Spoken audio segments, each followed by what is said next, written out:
Buenas, esta es la clase de fisiopatología de las cefaleas, año 2020. Yo soy la doctora Silvia Avente. Bueno, primeramente debemos detenernos un poco en lo que son los procesos neurofisiológicos del dolor nociceptivo. Inicialmente la transducción, seguida de la transmisión, la percepción y la modulación, entendiendo el dolor nociceptivo como el estímulo de las terminaciones nerviosas del dolor a nivel periférico. La transducción se da donde ocurre la lesión, en el trauma, en el lugar de la inflamación, que seguidamente va a producir la estimulación de los receptores periféricos. Este estímulo va a viajar a través de esos axones, que generalmente son fibras del tipo mielínicas A delta o fibras C, que son fibras amielínicas, y van a hacer un primer relé a nivel del ganglio posterior de la raíz dorsal del nervio espinal. Posteriormente, esa transmisión se dirigirá hacia los centros del dolor, donde se dará la percepción, y a continuación una serie de mecanismos de modulación se van a ir dando en las interconexiones de redes que van a ir descendiendo y ascendiendo a continuación. Acá podemos ver que en la transducción periférica lo que se observa es que el daño tisular va a generar producción de sustancias como mediadores de la inflamación, radiquinina, serotonina, prostaglandinas, ATP,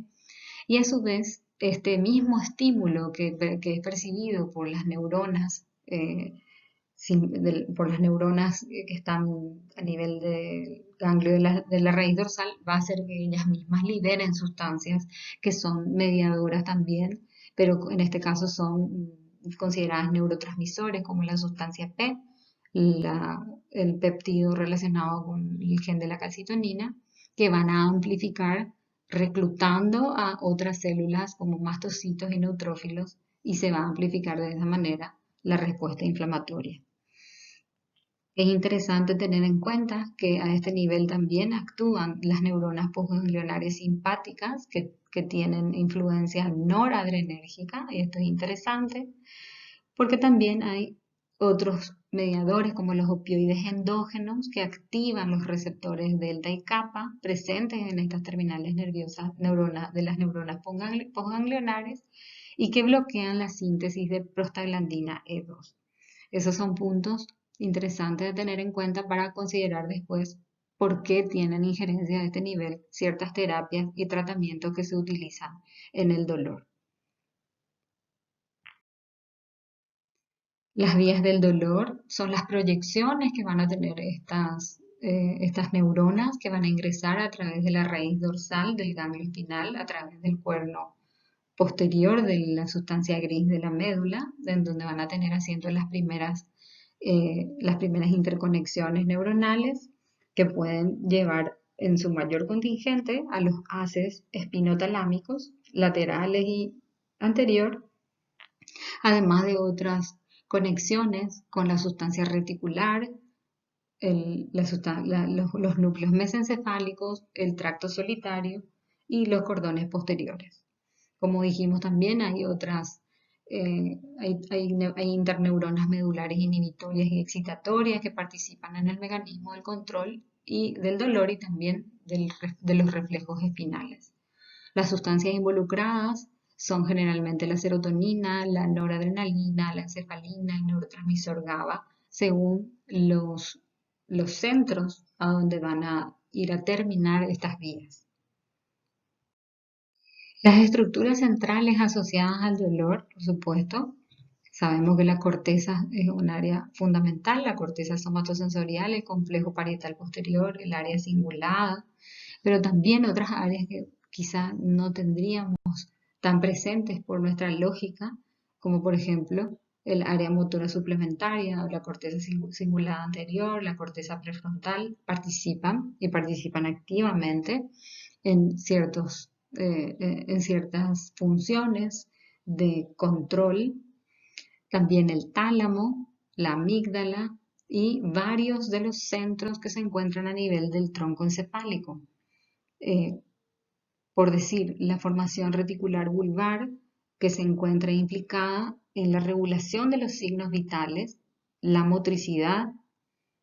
la nocicepción, o sea, la misma percepción del dolor y la vigilancia, es decir, el estado de vigilia o de sueño que puede estar relacionado con el dolor.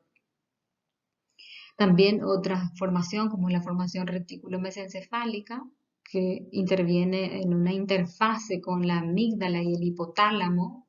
eh, para lo que sería la liberación de las hormonas de estrés. Otras áreas como el tálamo, que ya habíamos mencionado, intervienen en la duración, la intensidad y la localización del dolor y proyecta eh, haces a áreas corticales, elaborando así reacciones motrices y emocionales en relación con el dolor. La corteza, por supuesto, como ya habíamos mencionado, es la conciencia del dolor. Y las áreas singular e insular pertenecen al sistema límbico, participan entonces en la génesis de las emociones. Eso es muy interesante a tener en cuenta al momento de hablar de la neuroplasticidad y cómo el dolor crónico puede modificar la función de estas estructuras. Bueno, al referirnos a la vía inflamatoria, es interesante mencionar que es una vía en donde tiene implicancia varios de los tratamientos actualmente utilizados en la analgesia, en el control del dolor nociceptivo, a mencionar en primera instancia a nivel de la fosfolipasa A2, que es la enzima encargada de metabolizar la transformación de los fosfolípidos de membrana al ácido araquidónico, es inhibida por los corticosteroides, ampliamente utilizados en el tratamiento del dolor y también como tratamiento antiinflamatorio. A continuación también el ácido araquidónico, mediante dos enzimas que son muy conocidas, la ciclooxigenasa tipo 1 y tipo 2, en donde tienen intervención los analgésicos no esteroideos en sus diversas formas. Y por último, la implicancia o la intervención del paracetamol, que es el denominado acetaminofén, como co-sustrato en las reacciones de oxidorreducción de la enzima peroxidasa, que interviene en la transformación de estos metabolitos intermedios previos a la formación de las prostaglandinas ya conocidas como metabolitos de la inflamación. La cefalea es lo que se denominaría el dolor de cabeza. Hace referencia a los dolores y molestias localizados en cualquier parte de la cabeza o de los diferentes tejidos de la cavidad craneana. Y es un trastorno sensorial. Las aferencias principales proceden del nervio trigémino, que es el quinto par craneal, con sus tres ramos, que trae la sensibilidad procedente de las estructuras de la cara, los senos paranasales, los dientes, la meninges, que es el contingente encefálico. Y existe también un pequeño aferente procedente del noveno par, el glosofaringeo, que trae la sensibilidad procedente de la parte posterior de la lengua y la faringe, y otra también a través del nervio intermedio que viene en conjunto con el séptimo par,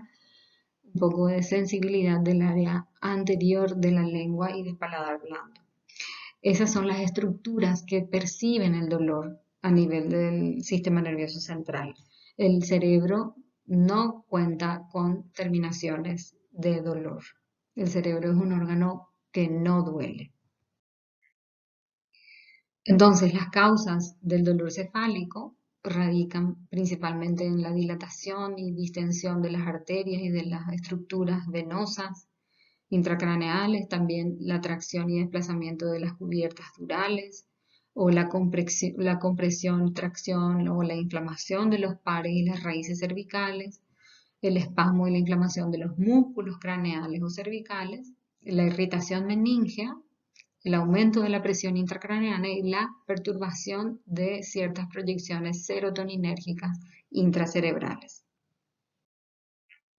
Es importante hablar de cefalea, ya que a nivel mundial la cefalea, los dolores de cabeza, representan una enorme carga epidemiológica.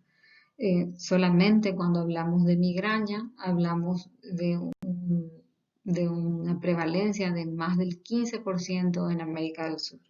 Y cuando hablamos de cefaleas en términos generales, la prevalencia estimada a lo largo de la vida es de 66%. Es sumamente importante ya que es una de las 10 primeras causas digamos, de años vividos con discapacidad, una de las enfermedades más discapacitantes.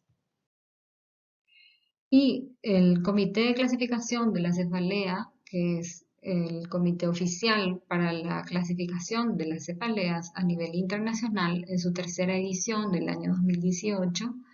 nos divide a las cefaleas básicamente en tres grupos o tres partes. Las cefaleas primarias, de las que vamos a tomar ahora un poco de intervención, la migraña, la cefalea tensional, las cefaleas trigémino-autonómicas, y las cefaleas secundarias, que son ampliamente más frecuentes como motivos de consulta, sobre todo en las urgencias, atribuidas a traumatismo cráneoencefálico, atribuidas a vasculopatías como accidentes vasculares, trastornos intracraneales no vasculares o la administración de sustancias, etc. Ahora vamos a pasar a detallar un poquito más. Aquí está en más detalle, según esta clasificación internacional de las cefaleas, cuáles serían las cefaleas consideradas secundarias. Y por supuesto, cada una de ellas tendrá un diferente motivo para desarrollar el dolor o para desencadenar el dolor a nivel del sistema nervioso central, ¿sí? Entonces, nada más a modo de citar, en el caso, por ejemplo, del traumatismo cráneoencefálico, estábamos hablando de la tracción, estábamos hablando de la dilatación de las estructuras, como por ejemplo el contingente de las meninges o las estructuras venosas, vasculares, que en el traumatismo cráneo-cervical se distienden y cuya inflamación produce el dolor. Cuando hablamos de la sinusitis, la inflamación de las mucosas, básicamente, que puede extenderse también a tejidos circundantes y a veces vasculares, que tienen relación con el sistema nervioso central y por ende desencadenar una cefalea que es muy característica. Y en otras circunstancias, como por ejemplo el pseudotumor cerebri, que es una condición en la que aumenta la presión intracraneana del líquido cefalorraquídeo. Esta es una imagen característica en el fondo de ojos, pues van a ustedes familiarizarse mucho más con esto. Lo que ocurre es que hay un aumento de la presión del líquido cefalorraquídeo dentro del sistema, del sistema nervioso central. Esto es lo que produce el dolor de cabeza. De la misma manera, algunas condiciones no vasculares, como por ejemplo la malformación de Chiari, que es el descenso de la amígdala dentro del canal espinal y que produce la obstrucción de la circulación normal del líquido cefalorraquídeo, como se observa aquí en la imagen, produce también un aumento de la tensión dentro de este continente craneano. Otras causas del dolor de la cefalea secundaria, por ejemplo, podría ser la hipotensión del líquido cefalorraquídeo tras una maniobra de extracción del líquido cefalorraquídeo que produce una caída en la presión del LCR y por ende también esta alteración hemodinámica desencadene la cefalea. Por supuesto, la meningitis, la propia inflamación de las meninges y de los vasos va a producir el dolor. En cambio, cuando nos referimos a las cefaleas primarias, estamos hablando de un mecanismo fisiopatológico muy particular, bastante más complejo, en donde tiene una injerencia la vía del dolor que ya habíamos mencionado, pero también intervienen muchos y múltiples otros mecanismos que ahora vamos a tratar de detallar.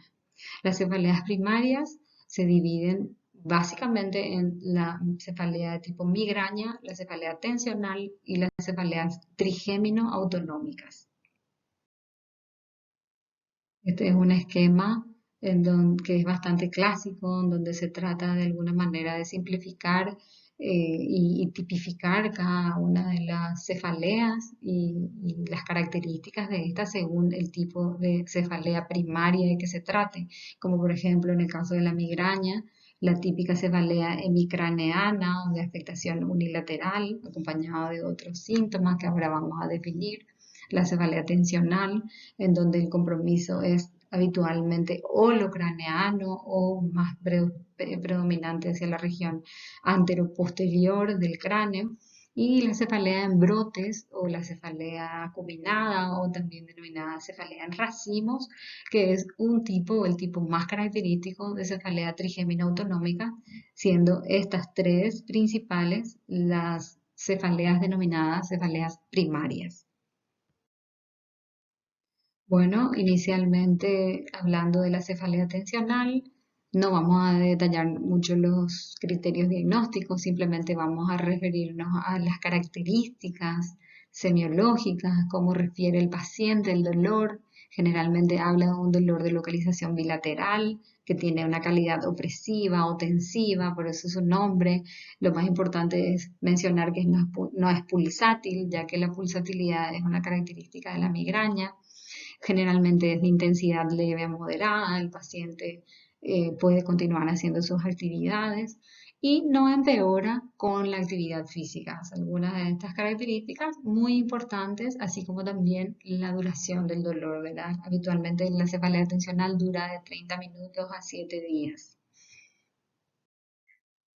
El origen fisiopatológico de la cefalea tensional no es muy bien conocido, sin embargo se pueden definir algunas características que nacen también del sentido común de una persona que puede analizar el origen del dolor, como por ejemplo el hecho de que se trata de un aumento del input, vamos a decir, o del estímulo procedente de las áreas miofaciales, ¿sí? O sea, terminaciones nerviosas procedentes de los músculos, de las fascias musculares, ¿sí? De la piel, del cuero cabelludo, que de alguna manera sensibilizan a las neuronas de segundo orden que se encuentran en la espina dorsal y en el núcleo del quinto par craneal, aquí a nivel del tronco, llevando así un aumento de la excitabilidad sobre estructuras centrales, ¿verdad? Como el lóbulo límbico, el tálamo, la corteza, etcétera, lo que se va a traducir en una disminución de la inhibición de la transmisión nociceptiva, en esto ya denominado la modulación del dolor, ¿sí? Entonces, de esta manera también puede haber un aumento de la excitabilidad sobre el sistema motor, son varios de los síntomas que caracterizan al paciente portador de la cefalea tensional, la irritabilidad, el aumento en el tono muscular, los temblores y otros síntomas que no se restringen puramente al dolor de cabeza. El mecanismo propuesto para el desarrollo de la cefalea tensional, pero más bien de la cefalea tensional que se cronifica también con el tiempo, es la sobreexposición al estrés. La sobreexposición al estrés lo que va a hacer va a llevar a un aumento del glutamato, que como ustedes bien saben es una sustancia estimulante del sistema nervioso central, un neurotransmisor estimulante, que a su vez va a producir una mayor producción, va a llevar a una mayor producción del NF-K beta, que es el factor nuclear potenciador de las cadenas ligeras kappa de las células B activadas, es decir, las inmunoglobulinas. Esta sustancia tiene un papel regulador en la respuesta inmune y también tiene un papel regulador a veces defectuoso relacionado con ciertas enfermedades inflamatorias y autoinmunes, por ejemplo. Y también en procesos de neuroplasticidad neuronal. Lleva al aumento del óxido nítrico También el aumento de las enzimas de tipo ciclooxigenasa que en último término van a influir a nivel de los vasos sanguíneos, produciendo una vasodilatación y a su vez llevando diversos estímulos, ahora sí, neuronales, a través de las neuronas que habíamos mencionado, las fibras C, las fibras A delta, las fibras provenientes de los músculos occipitales de las fascias, que van a trabajar en conjunto en la estimulación a nivel de los centros medulares y vulvares, llevando así una hiperexcitación a los centros del dolor talámico y cortical.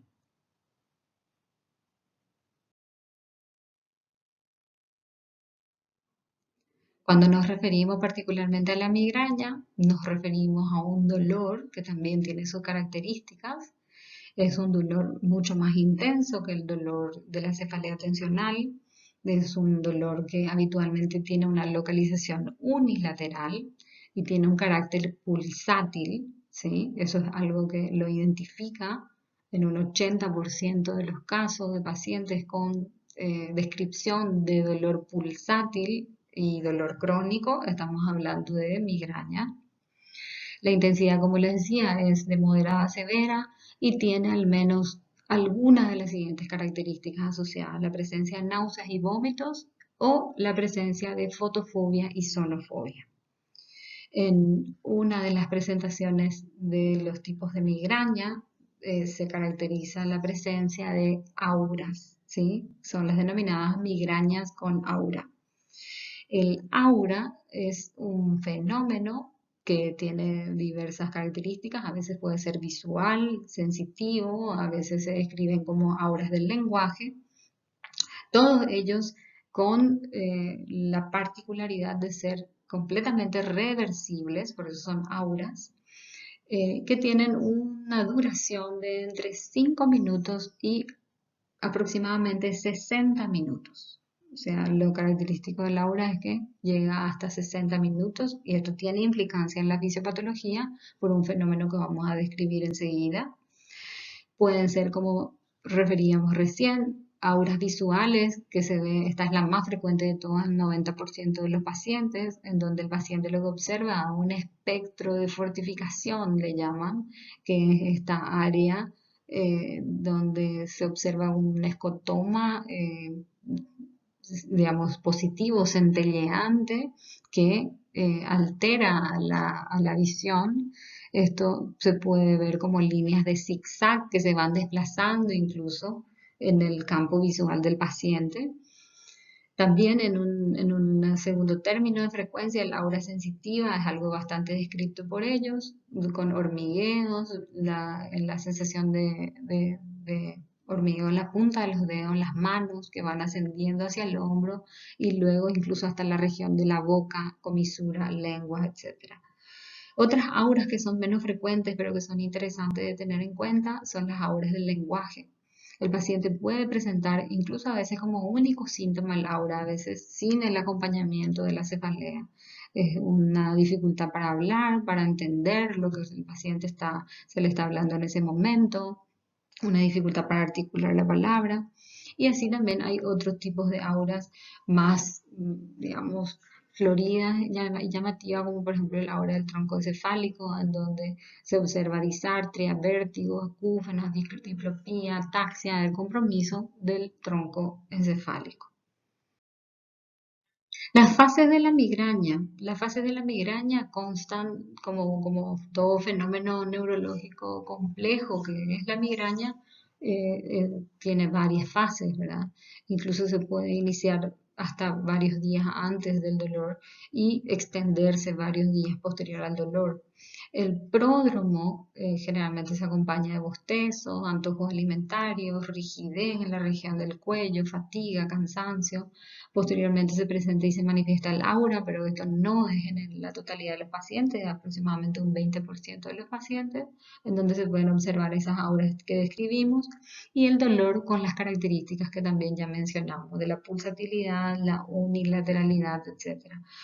Esto se puede extender por espacio de hasta 72 horas en la migraña.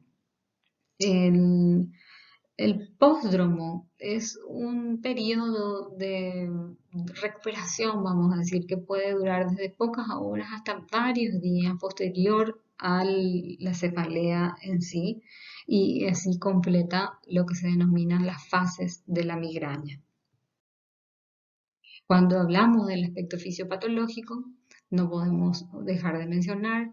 que la migraña es una condición que tiene factores genéticos involucrados, también factores ambientales, en donde el estrés juega un papel fundamental, otros factores como por ejemplo metabólicos, neuroendocrinos, la dieta, las hormonas en el caso del ciclo menstrual y en el embarazo, y o ciertas drogas que actúan como gatillo exacerbantes de los dolores. Lo que se produce a conocimiento de la neurociencia es que ocurre una activación a nivel hipotalámica, posteriormente se da una alteración a nivel de los circuitos córtico-talámicos con alteración de la conectividad, lo que se traduce en el tronco encefálico también como una activación y el desarrollo de la denominada despolarización cortical propagada, ¿sí? Por sus siglas en inglés, CSD, lo que termina finalmente produciendo la liberación de los péptidos activadores, neurotransmisores, activadores y también mediadores de la inflamación y del dolor a nivel del sistema nervioso central que ya habíamos mencionado. Acá, además del conocido péptido relacionado con el gen de la calcitonina, debemos mencionar también al polipéptido activador de la adenilatociclasa hipofisaria, que es, por sus siglas, PACAP,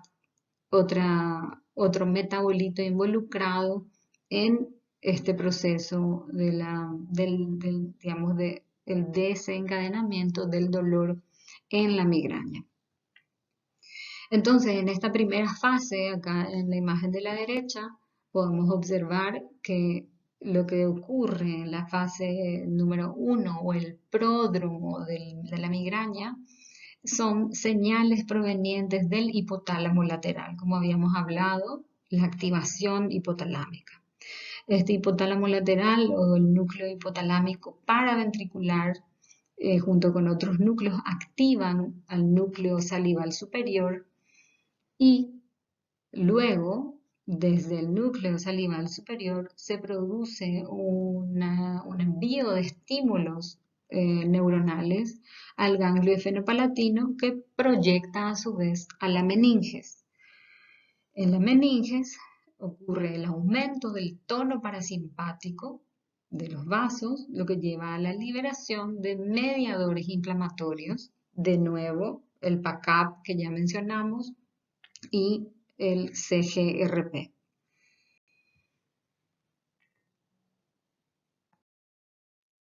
En la segunda fase, que es la fase relacionada con el aura,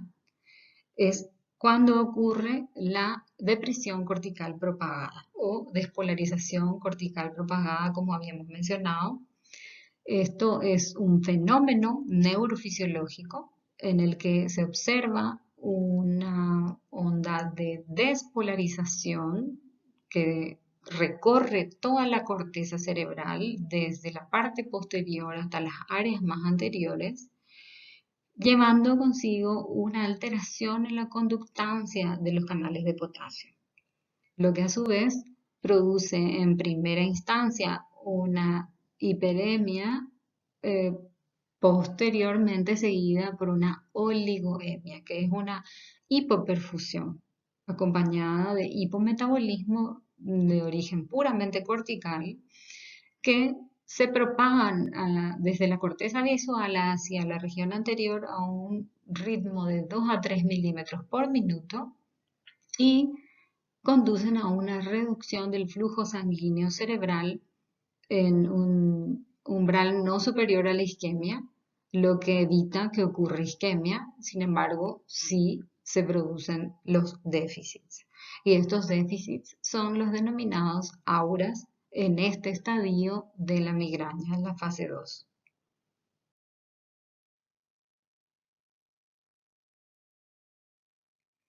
En la fase 3, que es ya la activación del dolor propiamente dicho, lo que se observa son los aferentes trigeminales provenientes de los vasos sanguíneos, juntos con los provenientes de la piel, del cuello y de los músculos, que convergen a nivel del complejo cervical trigeminal, que se encuentra en el tronco encefálico. Desde aquí, las aferencias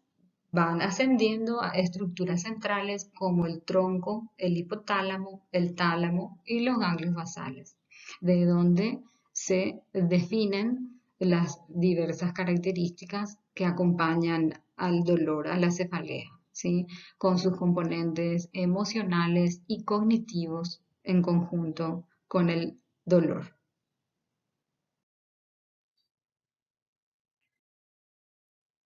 Es interesante mencionar que entre las sustancias involucradas en las cefaleas primarias en general, particularmente en la migraña,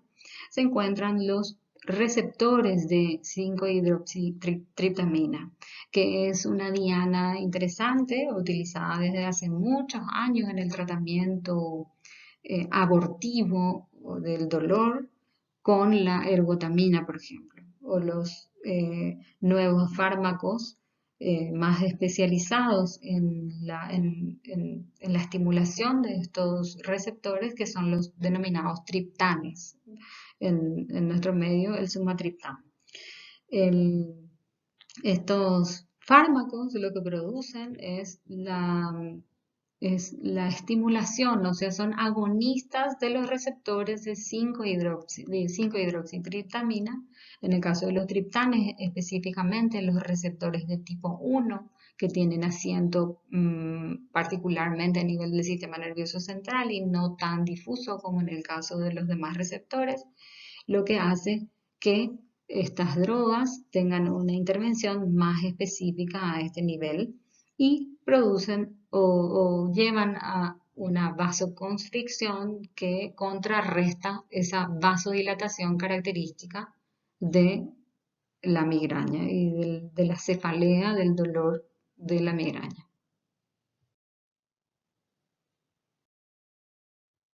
Bueno, como factores predisponentes, es importante tener en cuenta que la migraña tiene una serie de factores en el que están implicados, por ejemplo, factores genéticos, el estrés que ya habíamos mencionado, la falta de sueño,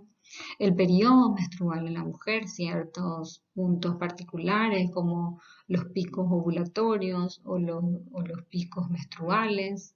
premenstruales. También el cambio climático, las variaciones de presión atmosférica, el consumo de alcohol tienen influencia, particularmente algunos alcoholes, alimentos también, algunos tipos de alimentos que contienen taninos o sustancias que fueron fermentados, eh, la tiramina, que también se encuentra, es una sustancia que se encuentra en algunos alimentos. Por supuesto, la edad también tiene injerencia. Viajar, los olores, algunos tipos de olores, fármacos y el tabaco. Existen otros factores que también son factores de riesgo para el desarrollo de la migraña crónica, en los que, por ejemplo, ya tiene influencia también algunas alteraciones que son modificables, como la ansiedad, la depresión, los eventos estresantes, los trastornos del ritmo de sueño, como ya mencionamos, la obesidad, el hecho de que tenga una elevada frecuencia de crisis y que no tenga un tratamiento preventivo. Bueno, algunos de los targets terapéuticos ya habíamos mencionado, el lugar en donde intervienen los ergotamínicos y los triptanes, que habíamos dicho es a nivel de la estimulación de los receptores 5-hidroxitriptamina con la vasoconstricción. Otros, otros puntos en donde se pueden intervenir también habíamos mencionado los analgésicos no esteroideos en la inhibición de los factores proinflamatorios o, por ejemplo, el uso de opioides y paracetamol en la inhibición de los centros del dolor cerebral y en el tronco. Algunas sustancias que también se utilizan son los inhibidores de los centros del vómito, como la metoclopramida, y por supuesto, ya cuando hablamos de un tratamiento de tipo preventivo, hablamos de sustancias que produzcan la disminución de la excitación de las terminaciones nerviosas, particularmente del nervio trigémino, como por ejemplo las drogas antiepilépticas. Bueno, y por último, debemos referirnos a la cefalea trigémino autonómica, que son también cefaleas de tipo primarias. Se denominan trigémino autonómicas porque tienen en su conjunto comprometida territorio inervado por el nervio trigémino y también su asociación con síntomas autonómicos craneales que habitualmente son ipsilaterales. La más característica de este grupo es la cefalea en racimo y también se describen otras que son muy similares en su característica y en el origen fisiopatológico, como la cefalea hemicránea paroxística y las cefaleas neuralgiformes. Entonces, no, como ya dijimos, no vamos a detenernos mucho en las características clínicas detalladas, sin embargo, sí vamos a describir que lo que se observa en este tipo de cefalea de racimo es el componente de dolor en el territorio trigeminal afectado, acompañado de una serie de síntomas y signos considerados autonómicos, como por ejemplo la presencia de inyección conjuntival, de lagrimeo, congestión nasal, rinorrea, sudor facial, calor, signos inflamatorios en esta área de la piel. También hay miosis, hay tosis y hay edema palpebral. Estos son varios de los síntomas y de los signos que acompañan a este tipo de cefaleas denominadas trigémino-autonómicas, eh, cuyos ataques ocurren principalmente en horas de la noche. En el caso de la cefalea en racimo es de mayor frecuencia en hombres, a diferencia de las otras cefaleas que son de mayor frecuencia en mujeres, al referirme de las cefaleas primarias, ¿verdad? Y es por lejos la cefalea de mayor intensidad y más discapacitante de entre las cefaleas primarias. La cefalea hemicránea paroxística, aquí vemos abajo, es también una cefalea que tiene características muy similares, solamente que la frecuencia de los ataques suele ser mucho más importantes, son ataques de dolor más breves, pero que ceden, y esta es una característica importante en la fisiopatología y en la clínica, ya que ceden total y absolutamente con el uso de la indometacina, que es un analgésico específico, no esteroideo, que tiene una intervención muy particular en este tipo de dolor. En su patogenia, lo que se puede observar es algo similar a lo descrito ya en las cefaleas de tipo migrañosa, en donde vemos que hay una activación hipotalámica seguida por una activación trigeminal, la que va a llevar a su vez a la presencia del dolor, digamos, la liberación del péptido intestinal vasoactivo, del péptido relacionado con el gen de la calcitonina, y por otro lado la activación del ganglio fenopalatino junto con la liberación parasimpática y los componentes autonómicos ya mencionados, como por ejemplo la inyección conjuntival, el lagrimeo y la rinorrea, entre otros. El componente, digamos, de tosis y miosis que se suele observar en este tipo de cefaleas viene de la mano de una inhibición simpática, o, digamos, de las vías simpáticas oculares, cuyo origen aún no está bien establecido. Sin embargo, hace a el conjunto de síntomas que caracteriza a este tipo de cefaleas, las cefaleas trigémino autonómicas. Y eso sería todo para esta clase. Muchas gracias.